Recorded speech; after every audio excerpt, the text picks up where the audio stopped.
Hi friends, எல்லாருக்கும் வணக்கம். நான் இந்த வீடியோ ஸ்டார்ட் பண்ணதுக்கு முன்ன வந்து ஒரு சின்ன ஒரு குறிப்பு சொல்லிட்டு நான் வந்து வீடியோ ஸ்டார்ட் பண்ணுறேன்.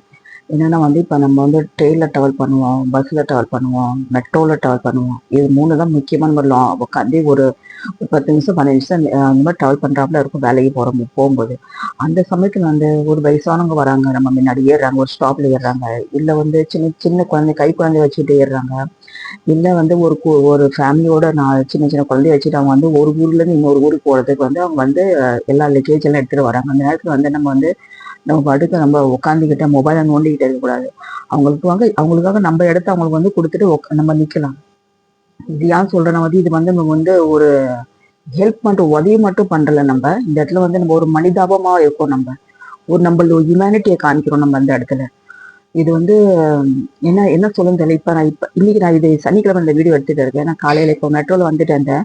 ஒரு ஃபேமிலியோட வந்தாங்க. அவங்க வந்து பக்கத்துல வந்து ஒரு மிடில் ஏஜ் பர்சன் தான் சொல்லுவாங்க, 25-30 வயசு தான் இருக்கும். உட்காந்துக்கிட்டு மொபைல் நோண்டிட்டு இருக்காங்க. எந்திச்சு அவங்களுக்கு இடம் கூட கொடுக்க மாட்டாங்க. இவ்வளவு கூட்டமா இருக்குது. அப்ப நானே வாய்ப்புன்னு சொன்னேன், கொஞ்சம் அவங்களுக்கு இடம் கொடுங்க, அவங்க குழந்தைய வச்சுட்டு கஷ்டப்பட்டாங்க, நிக்க முடியல. அப்ப அவங்க இணைஞ்சு இடம் கொடுக்குறாங்க. இது வந்து ஒருத்தவங்க சொல்லிதான் வந்து நம்ம உதவி பண்ணணும் அப்படி இல்லை. அது உதவிக்கு அர்த்தமே இல்லை. நம்ம மனசுல வந்து அந்த எண்ணம் வரணும், அவங்களுக்கு இடம் கொடுக்கணும், நம்ம நிக்கணும்னு. அது ரொம்ப நல்லதா இருக்கும். இன்னொன்று வந்து இதுல வந்து கடவுளும் நம்மள பாக்குறாங்கல்ல, அது நம்மளுக்கு எங்கேயாவது ஒரு இடத்துல வந்து நம்மளுக்கு வந்து ஒரு ஹெல்ப்பா இருக்கும். நம்மளுக்கு இன்னைக்கு நம்ம ஒருத்தவங்களுக்கு ஒரு உதவி செய்யறோம்னா அது இன்னைக்குல நாளைக்குல நம்மளுக்கு நெக்ஸ்ட் ஜெனரேஷன் நம்மளுக்கு எங்கேயாவது ஒரு இடத்துல நம்மளுக்கு வந்து அது வந்து ஹெல்ப்பா இருக்கும். சரி, வாங்க நம்ம வந்து வீடியோ பத்தி பேசணும். நீங்க வந்து டைட்டில் பார்த்துருப்பீங்க. நம்ம வந்து எப்படி வந்து ஒரு ஒரு பணக்காரங்களை சீக்கிரமா ஆக முடியும். சீக்கிரம் சொல்ல முடிய மாட்டேன் நான், இதுக்கு ஒரு டைம் கொடுக்கணும். பணக்காரங்க அவங்கள வந்து ஓவர் நைட்ல யாரும் பணக்காரங்களா ஆக மாட்டாங்க. அதுக்கும் ஒரு டைம் கொடுக்கணும் இல்லையா? அதுதான் சொல்றேன் நான். ஹவு டு பிகம் ரிச்னு ஒரு வீடியோ டைட்டில் வந்து பார்த்துருப்பீங்க. அதை பற்றி தான் பேச போறேன்.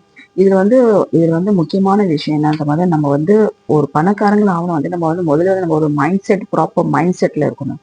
என்னன்னா வந்து லாங் டேர்முக்கு நம்ம வந்து இன்வெஸ்ட் பண்ணணும். லாங் டேர்முக்கு இன்வெஸ்ட்மெண்ட் நான் சொல்ல போனா வந்து ரெண்டு விஷயம் தான் சொல்லுவேன் நான். இதுல நான் இன்வெஸ்ட் பண்ணிட்டு வரேன் வருஷமா. ஒண்ணு வந்து பிபிஎஃப், பப்ளிக் ப்ராவிடென்ட் ஃபண்ட். இது வந்து எந்த ஒரு பேங்க்லயும் நீங்க போய் கேட்டு பார்த்தா அவங்களுக்கு வந்து அவங்க ஹெல்ப் பண்ணுவாங்க, சொல்லுவாங்க. நான் ஸ்டார்ட் பண்ணது ஸ்டேட் பேங்க் ஆஃப் இந்தியா எனக்காக இருக்குது. எந்த பசங்களுக்கு என் ஹஸ்பண்டுக்கு வந்து இந்தியன் ஓவர்சீஸ் பேங்க்ல இருக்குது. எல்லா பேங்க்லயும் இப்ப இருக்குது. அதுல இந்த பேங்க்ல போய் கேட்கலன்னு நீங்க வந்து போஸ்ட் ஆஃபீஸ்லயும் போய் கேட்கலாம். அங்கேயும் இருக்கு இந்த பிபிஎஃப். இது வந்து public provident fund. Central government நம்மளுக்கு கொடுக்குறாங்க. 7.50 இப்ப கரண்ட் இன்ட்ரெஸ்டா இருக்குது. இது வந்து கம்பவுண்டிங் இன்ட்ரெஸ்டா இருக்கும் உங்களுக்கு. இப்போ ஃபார் எக்ஸாம்பிள் ஒரு வருஷத்துக்கு வந்து 1.5 லட்ச ரூபா நீங்க அதில் சேவ் பண்ணலாம். ஒரு வருஷத்துக்கு நான் பேசுறேன் நான். மாசம் உங்களுக்கு சேவ் பண்ணா அது உங்களுக்கு இஷ்டம். ஆனா ஒரு வருஷம் வந்து 1.5 லட்சத்துக்கு மேல அதில் சேவ் பண்ண முடியாது. 1.5 லட்சம் தான் ஒரு வருஷத்துக்கு நீங்க சேவ் பண்ணணும் இந்த பிபிஎஃப் அக்கௌண்ட்ல. இது 15 வருஷத்துக்கு ஒரு லாக்கிங் பீரியட் இருக்குது. அந்த 15 வருஷத்துக்கு அப்புறம் வந்து நீங்க வந்து 5 வருஷத்துக்கு வந்து நீங்க வந்து அதை வந்து ஆட் பண்ணலாம். ஃபார் எக்ஸாம்பிள் இப்போ வந்து உங்களுக்கு 15 வருஷம் முடிஞ்சிருச்சுன்னு நினைச்சிக்கோ, உங்களுக்கு அந்த பணத்தை வந்து எடுத்து வந்து யூஸ் பண்ணக்கூடாது, வந்து இன்னும் கொஞ்சம் வளர வைக்கணும்னு சொல்லிட்டு உங்களுக்கு ஒரு எண்ணம் இருக்கும். உங்க எந்த ஒரு கமிட்மெண்ட் அந்த நேரத்தில் இருக்காது. ஸோ நீங்க வந்து எழுதி கொடுக்கணும் பேங்க்கு, இன்னொரு 5 இயர்ஸ்க்கு நான் வந்து கண்டினியூ பண்றேன் அப்படின்னு. இதுல இன்னொரு பெனிஃபிட், எவ்ரி 5 இயர்ஸ் நீங்க ஒரு லோன் எடுக்கலாம் அதுல இருந்து. ஆனா அது 5 இயர்ஸ்க்கு அப்புறம் தான் அந்த லோன் எடுக்க முடியும். இப்ப நீங்க பிபிஎஸ் ஸ்டார்ட் பண்ணா 5 இயர்ஸ்க்கு அப்புறம் உங்களுக்கு தேவைப்பட்டா நீங்க லோன் எடுக்கலாம். இது ஒரு பெஸ்ட் இன்வெஸ்ட்மெண்ட் நான் சொல்வது லாங் டைம்காக. லாங் டைம் வந்து எப்படின்னா வந்து 15 வருஷம், 20 வருஷம், 25 வருஷம். நீங்க நம்ப மாட்டீங்க, இந்த பிபிஎஃப் முடிஞ்சு 5 வருஷம் நான் வந்து அதை வந்து ரினியூ பண்ணிருக்கேன். திருப்பி இந்த 5 வருஷத்துக்கு நான் வந்து லாஸ்ட் மந்த்லாம் போய் ரினியூ பண்றேன். ஏன்னா இப்போ எனக்கு தேவைப்படலை.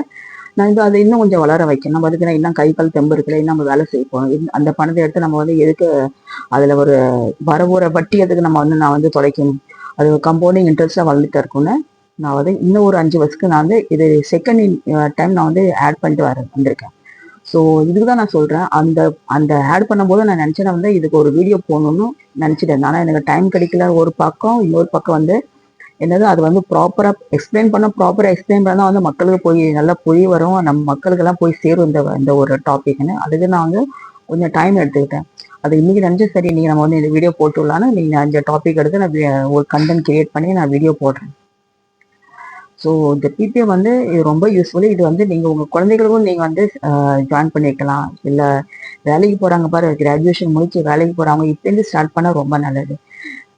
இது ஒரு பெஸ்ட் இன்வெஸ்ட். இது வந்து நம்ம வந்து எல்லா இதுலயும் நம்ம நோக்கி போவோம். எல்லா இதுலயும் மீன்ஸ் அர்த்தம் என்னன்னா வந்து நம்மளுக்கு வயசான ஒரு 65 வயசுக்கு அப்புறம் நம்மளால வேலை செய்ய முடியாத ஒரு கட்டத்துல நம்ம இருக்கோம் பாரு. அந்த நேரத்துல வந்து இந்த பணத்தை வச்சு நம்ம வந்து அதுல இருந்து வட்டி வர வட்டி வந்து நம்ம வந்து மாசம் மாசம் நம்ம தேவைகளை பூர்த்தி பண்ண முடியும்.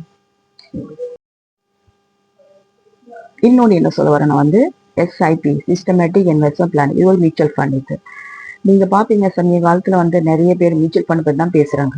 நானும் ஒரு காலத்துல வந்து நான் வந்து இதை பத்தி வந்து என்ன சொல்றது, ஒரு ஒரு நம்பிக்கை இல்லாம தான் இருந்தேன் நான். ஆனா வர வர வந்து சரி, இது கொரோனா டைம்ல நீங்களாம் பாத்துருவீங்க, நிறைய பேர் வந்து லாஸ் ஆயிட்டுன்னு போய் பணத்தை எடுத்திருப்பாங்க. ஆனா அந்த டைம்ல அவங்க வந்து அவங்க ரொம்பவே தப்பு பண்ணிருக்காங்க. அந்த டைம்ல வந்து அந்த பணத்தை எடுக்காம அந்த பணத்தை அப்படியே விட்டுடணும். இதான் இன்னைக்கு அவங்க நல்ல ஒரு பணத்தை வந்து சம்பாதிச்சிருப்பாங்க இன்னைக்கு. ஏன்னா இப்ப வந்து ஸ்டாக் மார்க்கெட் வந்து நல்ல ஒரு இடத்துல போய் சேருது இப்போ. மற்ற எல்லா எல்லா வந்து யூனிட் வந்து நல்ல ஒரு நம்மளுக்கு ரிட்டர்ன்ஸ் கொடுக்குது. அவங்க அந்த டைம்ல எடுக்காம இருந்து இன்னைக்கு அவங்க நல்ல ஒரு பணத்தை எதிர்பார்க்கலாம்ல. ஸோ எஸ்ஐ பத்தி நான் உங்களுக்கு ஒரு சுருக்கமா ஒரு எக்ஸ்பிளைன் பண்றேன். உங்களுக்கு எஸ்ஐபி ஸ்டார்ட் பண்ணணும்னா வந்து நீங்க ஒரு நல்ல ஒரு ஏஜென்சி வந்து காண்டாக்ட் பண்ணணும். என்னன்னா வந்து இது ரொம்ப சிம்பிள். இப்ப நம்ம குழந்தைகள் வந்து நம்ம வீட்லயே உட்கார வச்சு படிப்பா எழுதுப்பா அப்படின்னு நம்ம சொன்னா அவங்க படிக்க மாட்டாங்க, எழுத மாட்டாங்க. அவங்களுக்கு என்ன வந்து ஒரு அம்மா தான் சொல்றாங்கல்ல, அப்பா தான் சொல்றாங்க எதுக்கு படிக்கணும் அப்படின்னு அவங்க வந்து அதுல ஒரு ஃபுல் கான்சன்ட்ரேஷனா இருக்க மாட்டாங்க. அவங்க நம்ம என்ன செய்யறோம், அவங்களுக்கு ஸ்கூல்ல அனுப்புறோம். ஸ்கூல்ல போனா டீச்சர் சொல்லி தராங்க, அவங்களுக்கு புரிய வருது. அங்க 4 பேர் பசங்களும் உட்காந்து படிக்கிறாங்க. 4 பேர் பார்த்து ஒரு இன்டராக்ட் இருக்குது, அவங்க படிச்சு பேசுறாங்க. அவங்க நல்லா வளர வைக்கிறாங்க. அவங்க என்ன படிக்கிறவங்க புரிய வருது. அதே மாதிரி இந்த மியூச்சுவல் ஃபண்டும் ஒரு சிம்பிளா சொல்ல போனா மியூச்சுவல் ஃபண்டும் அப்படிதான். நம்ம ஒரு ஏஜென்சி த்ரூ கான்டாக்ட் பண்ணா அவங்க நம்மளுக்கு எக்ஸ்பிளைன் பண்ணுவாங்க, இந்த கம்பெனில ஸ்டாக் நல்லா இருக்குது, இந்த கம்பெனி வந்து ஃபியூச்சர் நல்லா ரிட்டர்ன் கொடுக்கும் அப்படின்னு நம்ம அவங்களுக்கு எக்ஸ்பிளைன் பண்ணுவாங்க. அதை வச்சு நம்ம வந்து நம்ம சூஸ் பண்ணலாம் எது எது நல்லதுன்னு அவங்களுக்கு சொன்னதுக்கு நம்ம வந்து உட்காந்து கேல்குலேட் பண்ணி நம்ம அந்த கம்பெனில வந்து இன்வெஸ்ட் பண்ணலாம். என்னென்ன சொல்றேன், நான் என்ன சொல்ல வரேன்னா வந்து இன் ஷார்ட் வந்து ஒரு எஸ்ஐபி ஸ்டார்ட் பண்ணீங்கன்னா வந்து ஒரு லாங் டேர்ம்க்கு நீங்க ஸ்டார்ட் பண்ணணும்.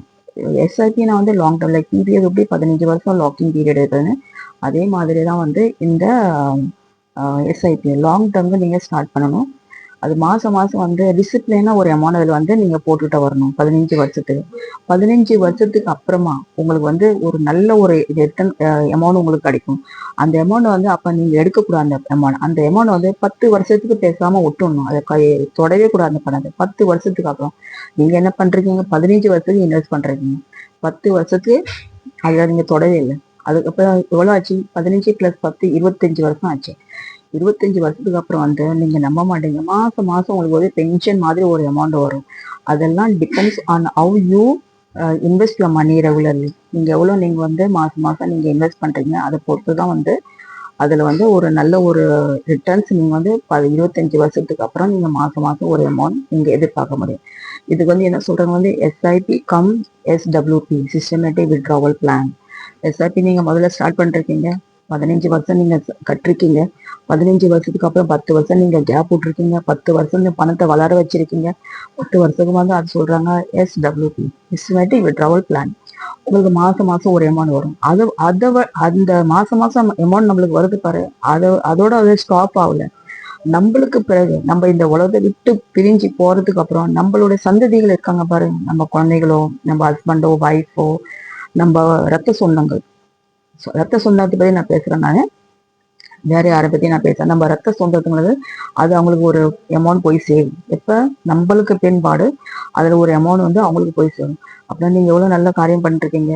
நீங்க உங்களுக்காக நீங்க சேவ் பண்ணிருக்கீங்க, உங்களுடைய சந்ததிக்காக நீங்க சேவ் பண்ணிருக்கீங்களா. ஸோ இதுதான் சொல்றேன், லாங் டேர்ம்க்கு நீங்க வந்து சேவ் பண்ணணும் பணத்தை. அப்பதான் நீங்க வந்து ஒரு ஒரு பணக்காரங்களா நீங்க அவங்க உங்களது 65 வயசுக்கு அப்புறமா. இன் ஷார்ட்டா நான் வந்து இதில் வந்து ஒரு பிலீஃப் பண்றேன். இப்போ நான் இந்த வீடியோ இது வரைக்கும் நான் பேசுனதுல வந்து இன் ஷார்ட்டா நான் ஒரு பிலீஃப் பண்றேன். என்னன்னா வந்து நம்பர் 1 நீங்க வந்து லாங் டேர்ம் இன்வெஸ்ட் பண்ணணும். அப்பதான் நீங்க ஒரு நல்ல ஒரு அமௌண்ட்டை நீங்க எதிர்பார்க்க முடியும். நம்பர் 2 என்னன்னா வந்து டிசிப்ளினா இருக்கணும். ரொம்ப டிசிப்ளினா இருக்கும். நம்ம சேவ் பண்ணணும் வந்து ஒரு மாதம் சேவ் பண்ண, ஒரு மாசம் வேண்டாம் அடுத்த மாசம் பார்த்துக்கலாம் அப்படி இருக்கக்கூடாது. டிசிப்ளினா சேவ் பண்ணணும். நம்பர் 2. நம்பர் 3 என்னன்னா வந்து ஸ்டார்ட் ஏர்லி யுவர் இன்வெஸ்ட்மெண்ட். நீங்க எவ்வளவு சீக்கிரத்துக்கு நீங்க இன்வெஸ்ட் பண்றீங்களா அது உங்களுக்கு நல்ல ஒரு ரிட்டர்னை கொடுக்கும். நம்பர் 4, நீங்க வந்து இப்ப இந்த வருஷம் நீங்க ஃபார் எக்ஸாம்பிள் நீங்க வந்து 1000 ரூபாய் நீங்க சேவ் பண்றீங்க எஸ்ஐபில, அடுத்த வருஷம் 1000 ரூபாய் இருக்கக்கூடாது. அது 2000 3000 நீங்கள் வந்து அதை கூட்டி சேர்க்கணும். அப்போ தான் வந்து ஒரு நல்ல ஒரு அமௌண்ட் உங்களுக்கு கிடைக்கும். நம்மளுக்கு வருஷத்தில் ஒருத்தர் நம்மளுக்கு சம்பளம் வந்து கூட்டி கொடுக்குறாங்களா, இன்க்ரிமெண்ட் வேலை சம்பளம் நம்மளுக்கு சேர்த்து கொடுக்குறாங்களா கம்பெனி, அதே மாதிரி தான் நம்ம வந்து எஸ்ஐபியை வந்து வருஷம் வருஷம் வந்து நம்ம வந்து ஸ்டெப்அப் பண்ணிக்கிட்டே போகணும். அப்போ வந்து நம்மளுக்கு ஒரு நல்ல ஒரு ரிட்டர்ன்ஸ் கிடைக்கும். ஸோ இந்த டிப்ஸ் மட்டும் நீங்கள் வந்து மைண்டில் வந்து ப்ராப்பராக செட் பண்ணிட்டீங்க அப்படிங்க வந்து நீங்கள் வந்து நல்ல ஒரு அமௌண்ட்டை நீங்கள் வந்து உங்களது ஃபியூச்சரில் நீங்கள் எதிர்பார்க்க முடியும். ஓகே ஃப்ரெண்ட்ஸ், இந்த வீடியோ வந்து நீங்கள் கடைசி வரை பார்த்துருப்பீங்க. ரொம்ப யூஸ்ஃபுல்லாக இருக்கும் நான் நம்புகிறேன். உங்களது கருத்துக்களை வந்து கமெண்ட் பாக்ஸில் கொடுங்க. எல்லாருக்கும் ரொம்ப நன்றி. ஒரே ஒரு ரிக்வஸ்ட் நான் பண்ணதுக்கு ஆசைப்படுறேன். இந்த வீடியோவில் ப்ளீஸ் லைக் பண்ணுங்கள், ஷேர் பண்ணுங்கள், கமெண்ட் பண்ணுங்கள். இந்த வீடியோ வந்து உங்கள் ஃப்ரெண்ட்ஸ் அண்ட் ஃபேமிலிக்கு ஷேர் பண்ணுங்கள். தேங்க்யூ. மீண்டும் ஒரு நல்ல வீடியோவில் நம்ம சந்திக்கலாம். பாய்.